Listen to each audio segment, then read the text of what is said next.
makin parking, makin jahanam. Betul. Hai bos, nak pergi mana ni bos? Pakai helmet, bawa helmet semua. Kau tengoklah sekarang dah pukul 6 petang. Pukul 6 Oi, petang, 6 kena pergi petang. jalan-jalan. Ini aku dah pergi minum. Kebetulan Oh. motor RZ aku, sejak daripada RZ member tahun lepas, Tak bawa terus berapa bulan dah parking? 3 bulan 4 bulan. Aku takut kufur nikmat. Jadi aku kena bawa dia jalan. Kena bawa dia jalan.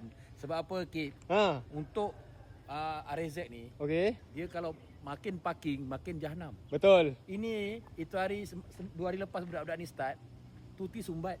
Dan ni baru elok. Ni Dah baru- elok, dah siap basuh, aku kena bawa pergi jalan minum lah. Kan?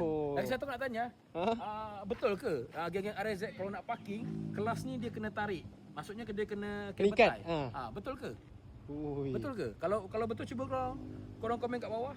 Sebab itu hari yang kali ni simpan dia tak kena. Sebab motor member aku kena. Dia kata dia lupa tarik macam ni. Dia lupa ikat. Jadi kelas tu dia macam apa? Lekat. Betul ke? Memang kena tarik ke? Kena tarik ke? Cuba korang komen kat bawah. Komen sikit.